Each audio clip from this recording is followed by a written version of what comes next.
get back to her. Nobody's gonna fucking watch this thing. And if they do, they're gonna be like, it's cool, or what the fuck is he doing? Why did he make that? What a waste of time. Or, some people watch it and be like, it's kind of sick. Hopefully the latter, but mostly the former. My entire uh pursuit of creating creating things. It's like half baked or whatever. Which, I'm done having that problem. That lack of consistency, that if something doesn't pop off immediately, I'm to I'm to never do it again or some shit. I'm gonna figure out how to edit this shit together. And if you're watching this, you'll know I was successful.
Like consistency, with something I make.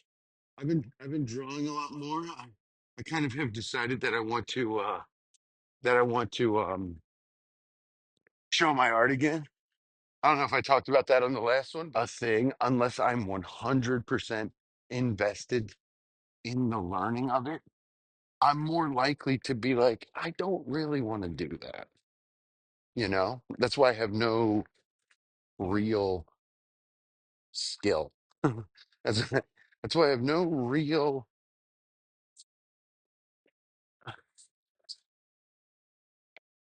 like working skill or whatever. I just damn it, there's it is again.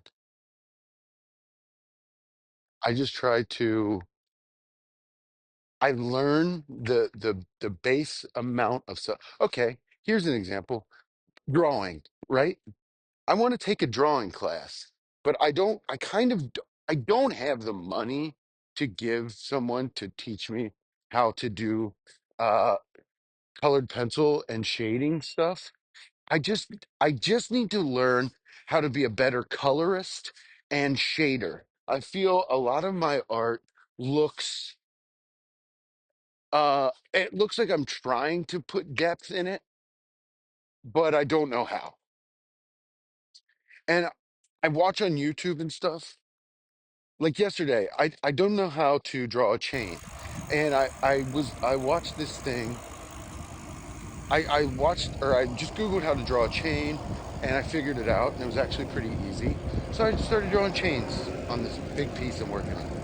I just started drawing chains down the side, I'm kind of just letting my imagination come through my hand.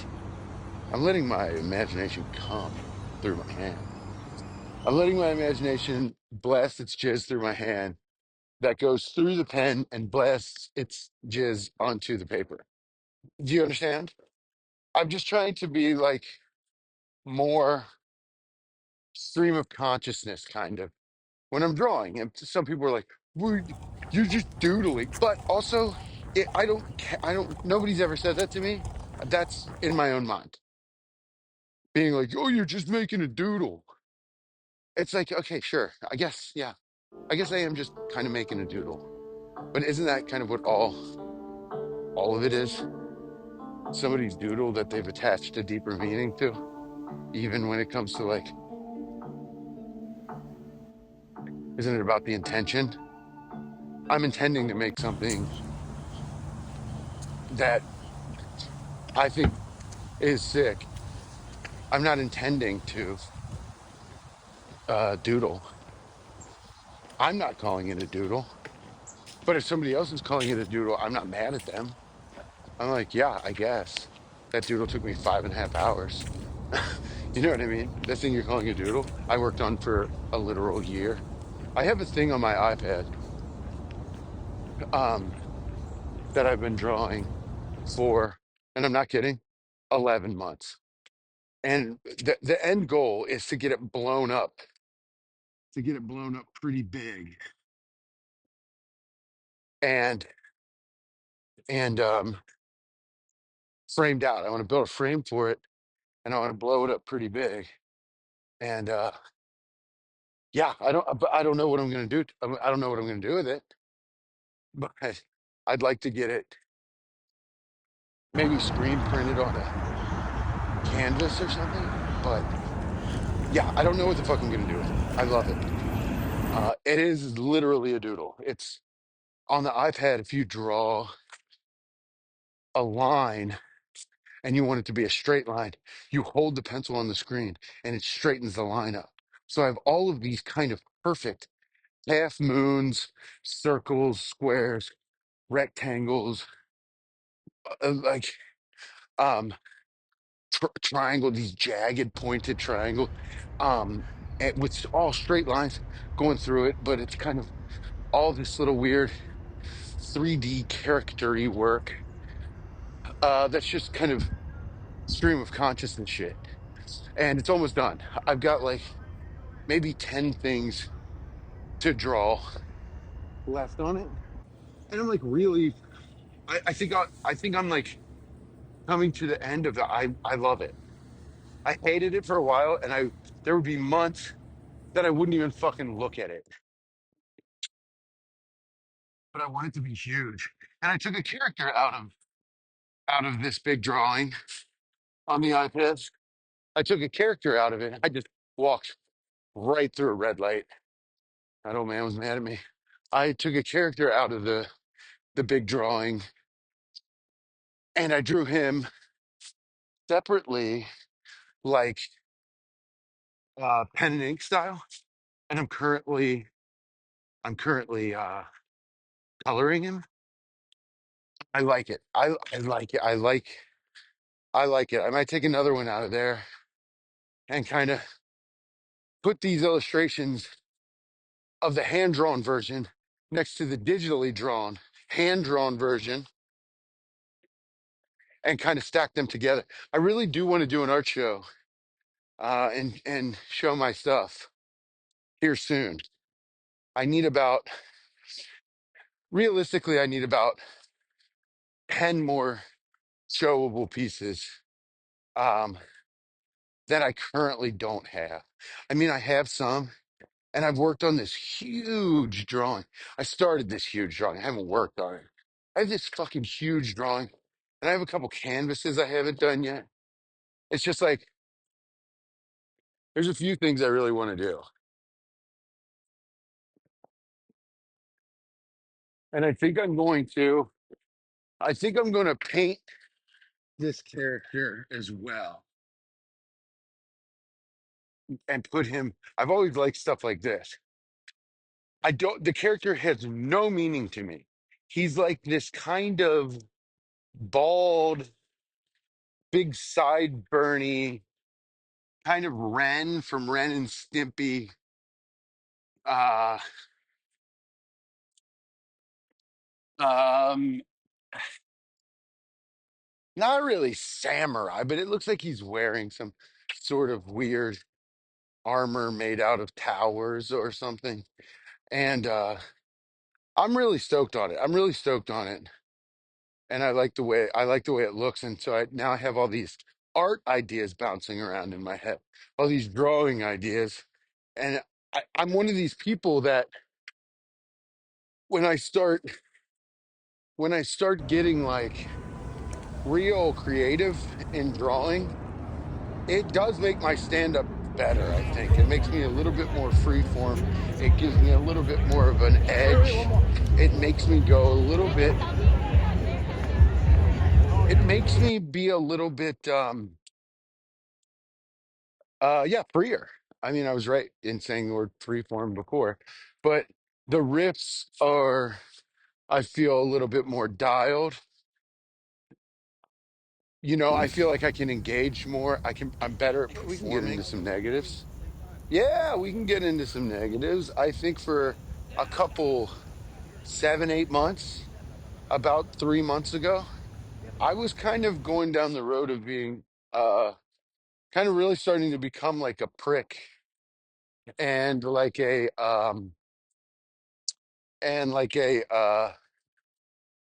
not very nice guy.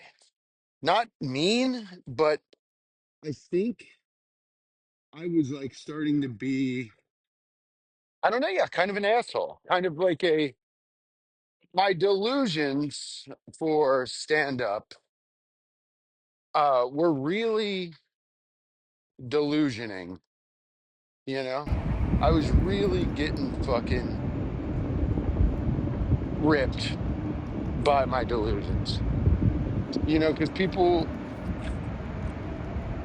would gas me a little bit, and I got a don't tell. And honestly, the don't tell taping was humbling when I got it back. Because I mean, I didn't bomb. Uh, I mean, when I got my edit back, like by no means did I bomb, but I was looking at, and this is only something you can see in yourself, but I was looking at myself, and I was like, dude, what the fuck, you know? I w- I was I was looking at myself, and I was kind of like, why why are you why are you acting like this? Why do you my act was so it was like, okay, my friend Lee, he always says, and I know it's an old saying, it's not like he came up with it, but I like it, and he likes it, and whenever I hear this saying, I adhere it to him. Okay, so to me, it's his saying, but he always says, when I was gonna film the don't tell, when I like got it, I told Lee. I think I might have told Blake first, and then I told Lee like the same time or whatever. I I told him, and I was kind of like, you know, Blake was more like, do do all your hitters, all your really good jokes, because you're good at writing. And Blake always does give me confidence in that way, and I really appreciate him for that, because I kind of have this internal struggle with, I don't write jokes. I don't write jokes like these good guys that write jokes. I don't like sit there and toil. Like Blake will sit there at his table, and he will toil over the wording of something, and then he'll go up and it's like really fucking good. And he's just good at that. Um I kind of find shit a little bit more organically. It's 100% organically. I find the shit, and I say it. And if it works the first time, I kind of will poke at it until I can get it dialed in every time, whatever. That's kind of my process. Um, but when I got my don't tell, I kind of told Lee, I was like, I think I might go wild on the thing. And Lee Kimbrell said, and this is the saying, he said, ride the horse that got you there. You gotta, and I like that. I love that actually. And you know what I did on my don't tell? I rode the horse that got me there. And then when I got there, I walked the horse in. I didn't ride the horse in the thing. I walked the horse in the don't tell and showed it. That's what my performance was like. It was like, huh? Look at this fucking horse that got me here, huh? Oh, I'm not gonna get on it, but I can. And I was like, why am I was just watching my set, and I was like, I was too I was too planned. I was too planned. I was too jokey, and I wasn't enough me. I was too. This is how I act when I'm getting my jokes filmed, and I really think I should have been like, film me doing this instead of this is me being filmed. My mindset was too much on this is a big opportunity to be shown to a bunch of people. And I didn't fucking want that. I did not want that. I didn't want to go into it like that. And about a minute and a half into the set, my natural how I do stand up kind of turned off. And my autopilot, these are my jokes the way they've worked a million times, turned on. And I just didn't like it. I didn't want it. So, yeah, I'm going to ride the There you horse that go, got me kid. there. Not only am I going to ride it, I'm going to make the motherfucker dance the next time I have the opportunity. Um, Weird segue in talking about drawing. But yeah, I was just saying that, how drawing adheres to kind of more free flow stand up. Whatever. None of that'll probably even make it in here. And if it does, and you're watching this and you're like, man, I really love this. Thank you. If you found this and you're like, why is he making these? Just don't tell anybody then. Or do.